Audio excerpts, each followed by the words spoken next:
Student, आज हम लोग जानेंगे इनपुट डिवाइस के बारे में। इनपुट डिवाइस क्या होता है और एक कंप्यूटर में इनपुट डिवाइस का क्या रोल है। अब यहाँ पे एक डेफिनेशन दिया हुआ है, किसी भी निर्देश एवं डेटा को कंप्यूटर में इनपुट डिवाइस के माध्यम से ही उपलब्ध कराया जा सकता है और कंप्यूटर इन सभी डेटा और सूचना को प्रोसेस करता है। इसका मतलब समझिए, बिना इनपुट डिवाइस के हम लोग डेटा या सूचना को कंप्यूटर में इंटर नहीं कर सकते। कहने का मतलब है, अगर आपको कोई वर्क कराना है तो आपको इनपुट देना ज़रूरी है।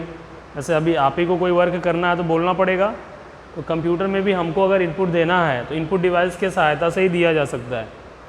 ठीक है। और इनपुट देने के लिए जिस यंत्र का इस्तेमाल किया जाता है उसे हम लोग कहते हैं इनपुट डिवाइस।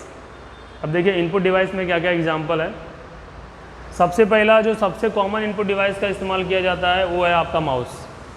माउस का बहुत ही कॉमन इनपुट डिवाइस है, अधिकतर इसका यूज करते हैं हम लोग। एग्ज़ाम में भी अधिकतर क्वेश्चन आता है कि सबसे कॉमन इनपुट डिवाइस का क्या इस्तेमाल है, कौन सा इनपुट डिवाइस है, तो वो माउस है आपका। सेकेंड जो है वो हमारा है कीबोर्ड। कीबोर्ड में हमारा सबसे ज़्यादा यूज करने वाला इनपुट डिवाइस है। अधिकतर आप कंप्यूटर सिस्टम में भी देखते रहोगे, कीबोर्ड और माउस ही ज़्यादा अधिकतर दिखता है। ठीक है। और कीबोर्ड में, स्टैंडर्ड कीबोर्ड में 104 बटन होता है। उसका थर्ड वाला पार्ट आता है स्कैनर। अब स्कैनर भी एक इनपुट डिवाइस है। इसका मेन काम होता है हार्ड कॉपी को किस में कन्वर्ट करना, हार्ड कॉपी को सॉफ्ट कॉपी में कन्वर्ट करना। किसमें? हार्ड कॉपी को सॉफ्ट कॉपी में कन्वर्ट करना। उसके बाद अगला जो है वो है ट्रैक बॉल। तो पहले के टाइम पे हम लोग ट्रैक बॉल का इस्तेमाल करते थे माउस पॉइंटर को मूव करने के लिए। माउस पॉइंटर होता क्या है, जो इस तरह आपको एरो दिखता है कंप्यूटर सिस्टम में, इसको हम लोग बोलते हैं mouse pointer. Next is joystick. Joystick आप लोग अधिकतर देखे होंगे, गेमिंग पर्पज़ के लिए इस्तेमाल किया जाता है, जिसमें अधिकतर हम लोग अलग अलग कमांड को आसानी से दे सकते हैं। अगला है लाइट पेन। इसका इस्तेमाल करते हैं हम लोग डिजिटल सिग्नेचर वगैरह अगर आपको करने हैं डॉक्यूमेंट पे, वहाँ पे लाइट पेन का अधिकतर यूज किया जाता है। अगला है ओसीआर। ओसीआर जो है वो ऑप्टिकल कैरेक्टर रीडर है, जिसमें ऑप्टिकल कैरेक्टर को रीड करने के लिए इस्तेमाल करते हैं हम लोग। उसके बाद अगला जो है वो माइक्रोफोन है। क्या है? माइक्रोफोन। अगर आपको किसी से कोई बात कंप्यूटर में या फिर किसी से कम्युनिकेट करना है इलेक्ट्रॉनिक मशीन से, तो उसमें माइक्रोफोन का होना ज़रूरी है, क्योंकि बिना माइक्रोफोन से वो डेटा को रिसीव नहीं कर सकता है। अगला टॉपिक है बारकोड रीडर।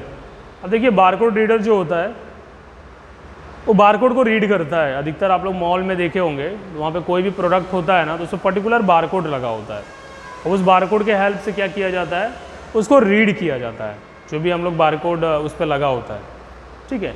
अगला है MICR। अब MICR जो होता है वो मैग्नेटिक इंक कैरेक्टर रीडर होता है। अधिकतर इसका आप लोग देखे होंगे, जो चेक होता है, चेक के अंदर एक स्पेशल कैरेक्टर होता है, वहाँ पे MICR का इस्तेमाल किया जाता है।